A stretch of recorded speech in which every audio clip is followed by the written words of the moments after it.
Okay, here we are. This is the first official podcast for my project titled The Aura of Upstate. And for my first guest, I have a longtime family friend. We go to the same church, and he's also a guy I see as somewhat of a mentor. I can always look to him for advice in terms of film or just technology or just what to expect in the future. Owen. Hi, Evans. How you doing? Good. First off, thank you for being the first member of my podcast. I always appreciate it. Oh, yeah, it's an honor. Good to be here. So basically for the podcast and the theme, it's in the title, The Aura of Upstate. And what I wanted to do is interview people who live in the area and basically just ask them why Albany.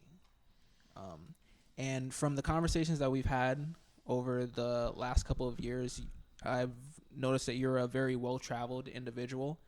You seem to have been all over, whether it's the United States or out of the country. So my first question is, why here?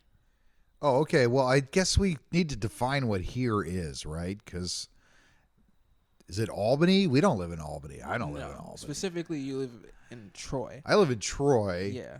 But I also think of this area. I don't even know what I call it. I guess I call it the capital region, but right. It really needs a better name. Mm-hmm. But I think of this whole network, and even not just in New York, because we're so close to towns in Massachusetts and Vermont. So I sort of think of that, connection of a whole bunch of like smaller towns that I know that I like to go and visit outside of Troy. But Albany's not one of them. Well, I guess specifically, why did you locate yourself here? Or is there something that's drawing you here or keeping you here? Because over these last few years, I've been living in the area, and I've never really truly been able to explore it until recently. And you have told me that there's definitely like some pockets of impressive things going on here. Oh yeah, definitely. I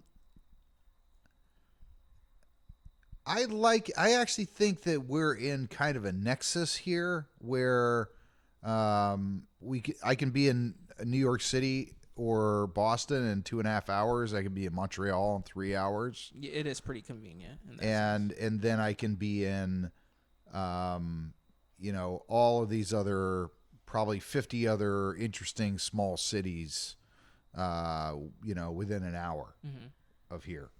And then a lot of interesting communities within those.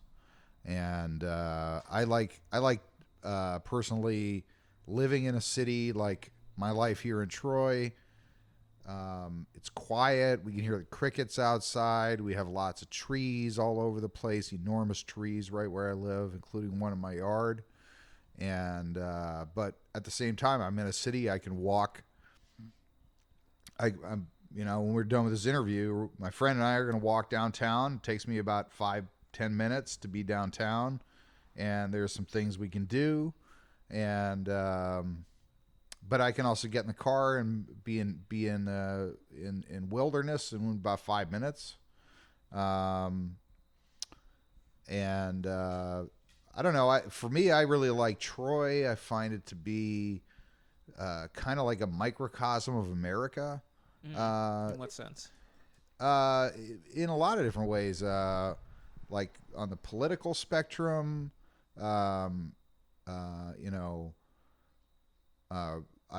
seems like demographically, racially, it is very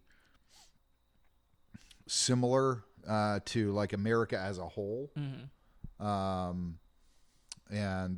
I also really like the presence of the university here. There's a lot of international people, a lot of interesting people who have come here from a lot of different strange reasons, right? Yeah, touching back on the nature aspect of the area. Recently, I've as an artist and animator, we spend a lot of time inside, so I haven't really willingly, or at least on my own, gone out and explored like the waterfalls and the forests and just gone on like some really nice nature walks, which Yeah. I did for the first time over the summer, and it can be very, very, very peaceful, and it's something that I definitely need, especially in today's day and age. It's getting harder and harder, or at least the nature aspect of our lives is like, in a sense, been put to like the back burner with all this new technology that we need to keep up with our lives. Like, we can't avoid technology at this point. Like, it's a requirement. So it definitely is nice whenever I am able to go out in nature and just go sit by the waterfall and just think of nothing. Yeah. And I'd never been to Cohoes before. I went to Cohoes not too long ago. The Cohoes Falls? Yes. Yeah, beautiful. Yeah. And People's Island, did you go there? I have not gone to People's Island. Oh, man, you got to go. So that's actually a big part of, really, for me, why this area is really important is, I'm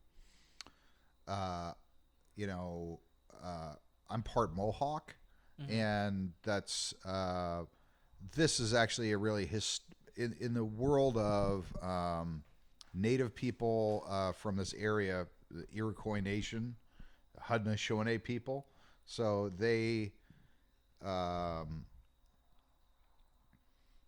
were actually at the Cohoes Falls is the place where the Mohawk tribe joined the Iroquois Nation, which was kind of like the first like confederacy and representative democracy that actually the United States were kind of modeled after. Interesting. So this was like a pre-existing a native representative democracy, and they had very similar setup as we have in the U.S., where they have the executive branch and then the House and the Senate. So they had the exact same setup, but instead of having 50 states, they had, I think, 6 different nations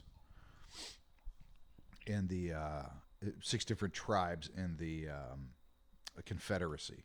And the last of the tribes to join was the Mohawk tribe, and that all happened at Cohoes Falls. And so Cohoes Falls is a really important place and People's Island, because it's where these 2 rivers come together, the Hudson and the Mohawk. And they're like 2 of the largest rivers in the east coast of America, right? And when they come together, they become twice as large. Yeah. Right? Yeah. That's awesome and good to know. It adds like a bit more lore, in a sense, to all the places I've been to, because you definitely feel the spiritual aspect when you do go out in nature. Like, it's something bigger than what you're seeing. So I'm always happy. I'm actually glad that you were able to educate me on that, because that was one of the main points or pieces of this whole project in of itself, is just to educate myself and the people listening about the area. Oh, well, anyway, I think the People's Island is a really special place because it's where the 2 rivers come together, and it has there's a real power there. I'm sure. It's unusual. And I like all the different waterways around here.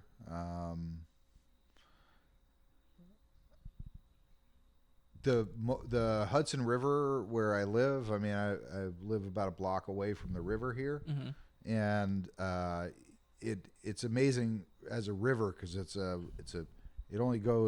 goes in both directions. So there's like a current underneath. There's the current on top, which is going to the ocean. Yeah. And then there's a current underneath, which is coming from the ocean.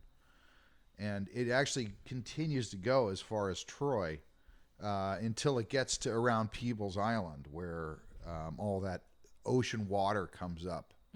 And you can smell it when you go there. It smells like you're at the ocean, and then there's all these seagulls everywhere.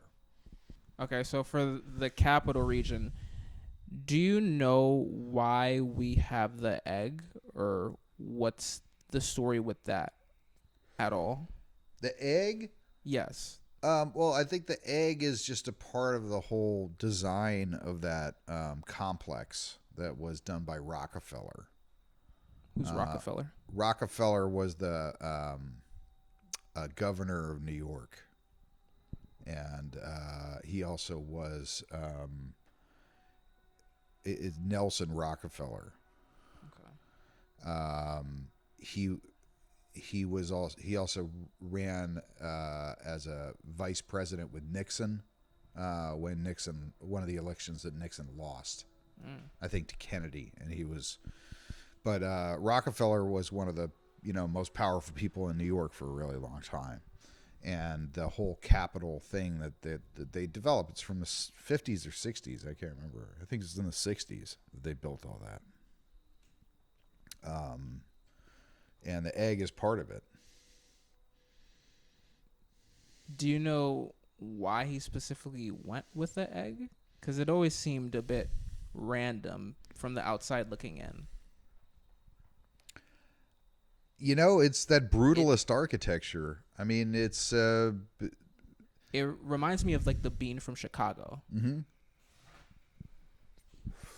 I like the egg, and I actually think Albany has a pretty distinctive skyline. No, it's entirely one vision, right? Which is that Rockefeller installation, right? Or the other.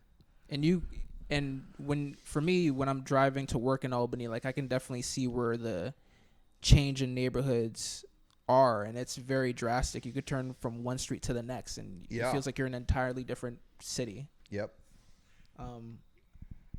Which is kind of sad because after spending time over the summer exploring more of Albany, it feels like Albany has so much potential with all the there's these some neighborhoods in Albany where there's not even a bodega. Yeah. Right? Like nobody will even, like South Albany. I scanned a bunch of things. What I do is I do 3D scanning of buildings for a living. So I've had a lot of, I've scanned everything from multi-million-dollar mansions to buildings that are collapsing and everything in between, right? So I did a lot of work for the Albany County Land Bank, and we scanned a lot of buildings that were like falling apart, like those buildings with the red X's on them. And, there was a lot of neighborhoods in South Albany that are just, it's crazy. There's like a whole block that'll be completely abandoned, and just there's no resources whatsoever. There's no stores, restaurants, anything, and it's almost as if, I don't know. It's funny. They're doing the scanning project. I go to all these neighborhoods that I would never have any reason to go to otherwise, So I see a lot of really weird things around this area where people live. Yeah, it kind of feels like, in a sense, that those areas of Albany are kind of being left behind. Completely. And from what I know, Albany used to be like a very vibrant city, like the Palace Theater. Yeah. But also in that landscape, there's some really interesting stuff. Like I don't remember what it's called, but there's like a huge like urban farm there in that neighborhood, like right across from the projects. There's a bunch of like, interesting things that people are doing in this kind of forgotten area where there's like no stores and no, but it's, have you seen that giant farm that's there? There's a big farm in the middle of Albany. I don't think I have. Oh, it's amazing. It's like right across from the projects in South Albany. Okay. I'll have to check it out at some point. Yeah. There's, so I don't know. I mean, some things about that are cool. I mean, I always like empty buildings, abandoned buildings and stuff, but, I don't know. I guess all I was saying about Albany is to me, I feel like Troy has got a really tight community. Everybody kind of walks on the same street. Everybody sees each other. Everybody has to deal with each other. We all kind of know each other like a family, whereas I don't get that feeling in Albany at all. And I think part of it is because they put that giant Capitol thing right in the middle, right? So all that stuff like Rockefeller, getting back to that, he like demolished an enormous neighborhood to put the egg and all those buildings in there. Yeah. And Yeah. I will say, whenever I do come to Troy, or even come specifically to our church, you feel the sense of community immediately. Whether it's us going to service on Sunday or me going to play basketball with my friends on Troy, even the friendships, like you could feel the difference. Because I grew up in Rensselaer specifically. That's where I went to school, and I have stronger bonds with the kids that I went to middle school here in Troy than I did over in Rensselaer. And that's no knock on Rensselaer. It's just you can just feel the difference. Well, there's, to me, I like it. I found it's been a nice place to raise a child, even though there's not a lot of kids who live downtown. But I've found it to be a great place, I would imagine, to be a kid because, it's like New York City, but it's like also kind of like Mr. Rogers' Neighborhood or Sesame Street or something, right? Where it's just, there's only 4 blocks one way and there's like 10 blocks the other way, and that's the whole city, in terms of downtown, right? And it's very knowable. But it also has like a wide range, like the difference from, here on First Street to walking over to 4th Street. It's like you're in a completely different neighborhood. Like you were saying, but it's, for me, it's really interesting to see, my daughter just started high school at Troy High. So it's interesting to see like all the kids, from all the different wide range of backgrounds that we have here in this town, all kind of in the same place. You really get a real snapshot of what the city is when you look at all the kids that grew up here. Right? Yeah. And it's like a really beautiful blend of, like you were saying, the different cultures, the different people, and the different backgrounds. And I feel like the sooner you experience that as a human being, it just makes you a more well-rounded person. And Troy is a great place to find that if that's what you're seeking. Yeah, well, it's kind of small enough that you really sort of need to deal with everybody. Yeah. And, I like that about it. And that you need to deal with all kinds of people that you wouldn't normally deal with otherwise. I mean, I came from a lot of different other neighborhoods, like when I lived in New York City, and it was sort of like, everybody would kind of like the same, income class and same like, opinions and political views. And, it was very, you didn't have to deal with such a wide diversity of like backgrounds and opinions every day, right? Even though it was a big city, you still it's such a big city that you can pretty much stick with the people that think the way you do, right? Yeah. But this is like a small city, so you kind of have to deal with everybody,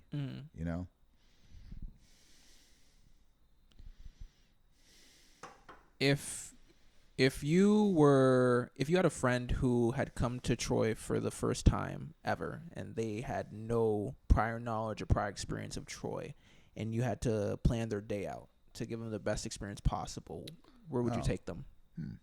Interesting question.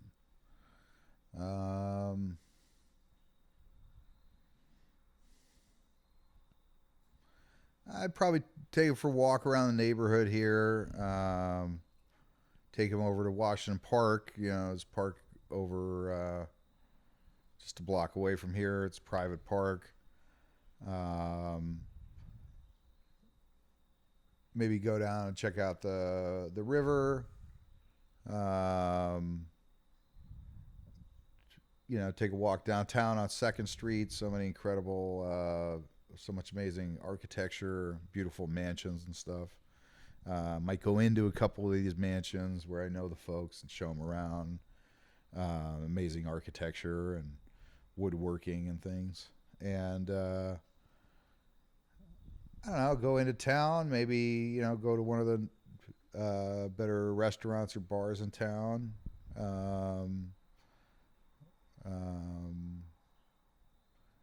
go to. I like to go up to Oakwood Cemetery. It's a place I usually take people when they're visiting. We go to Uncle Sam's grave. Oh, it's like kind of like a historical trip. It's an amazing cemetery. Really? It's mind blowing. It's 300 acres here in Troy. Are there like notable figures that you said? Yeah, Uncle Sam? quite a few. Yeah, Uncle Sam is there. One of the biggest generals in the Civil War. The Rock of Chickamauga is there. What is that? That's what they call him. The Rock of Chickamauga. Yeah, It's a cool name. yeah. And there's who else is buried there? I don't know. There's a number of like famous people.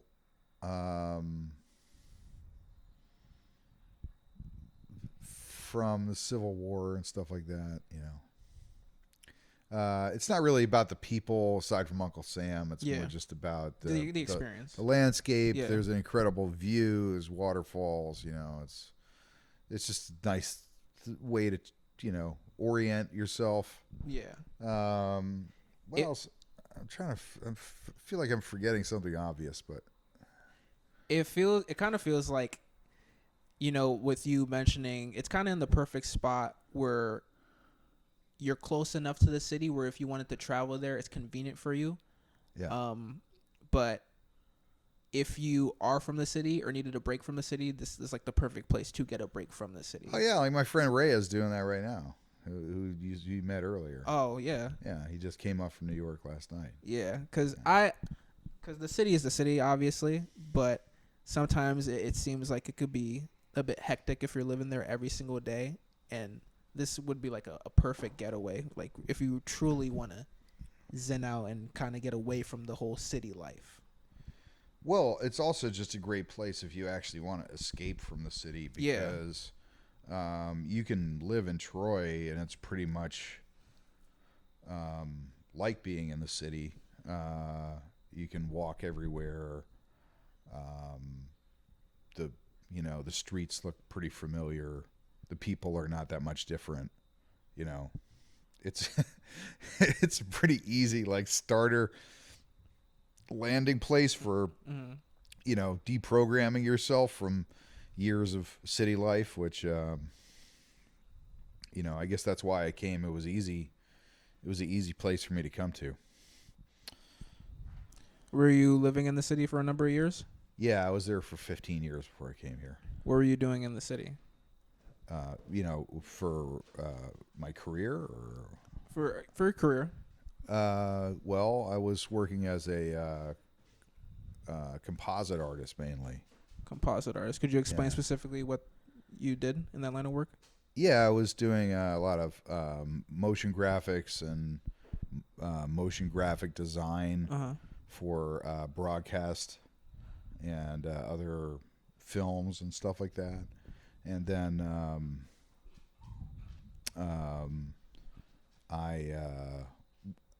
the last position I had in the city was compositing the planetarium show at the American Museum of Natural History. That sounds like a cool job. Yeah, it was. And so we did that, and then I was recruited by a group of scientists here in Troy to at RPI to come up and develop a new digital planetarium show here in Troy. Oh, wow. And so that's why I moved here in 2003. I see. And you haven't left since. Yeah. I feel like that's a good place to stop. Thank you again, Owen, for being my first official guest on this podcast. Yeah. I enjoyed our conversation, and I learned a lot, and I hope the audience learned a lot as well. That's the whole point of this, to educate y'all and to help you guys develop your own Aura of Upstate. That's it. Okay, thanks, Evans.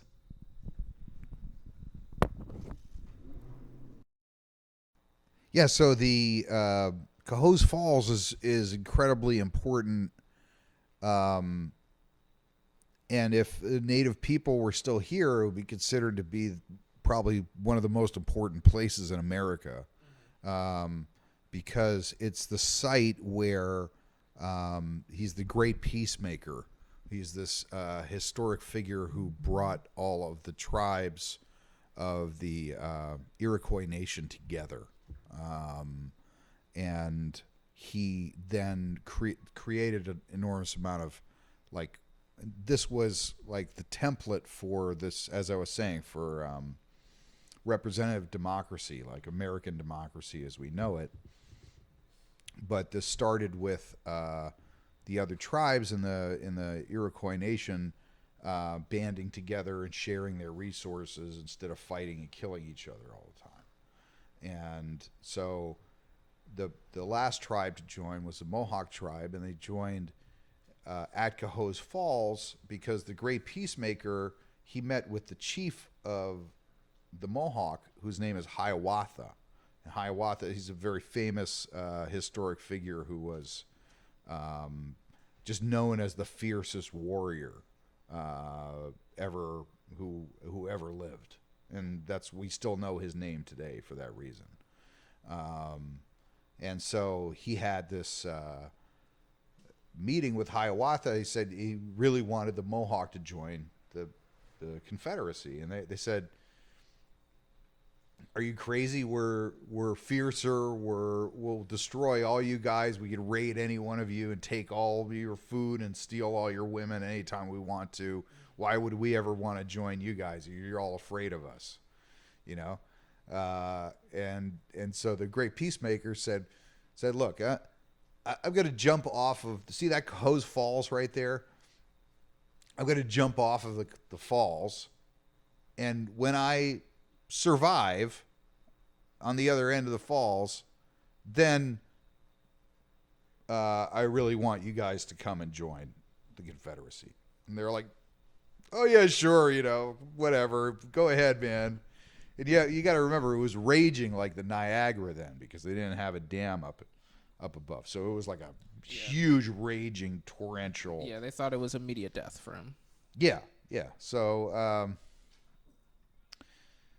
so he jumps off the falls, and then he like falls into like this frothy, mist down below, and they just assume that he died, and then they laugh and they walk away, and so what a crazy guy. And then the next morning he's there, right at the riverbank at the falls, like making his breakfast, hanging out. And then he's like, "Oh, hey, so I was wondering when you guys are going to come by. Now, can we talk about this now?" And so that was the beginning. That's how he proved to them that they should join the Confederacy, and that was the beginning of really this amazing system that we had in America, a pre-Columbian representative democracy system. Interesting. That's really cool. Thank you for telling me that story. Yeah.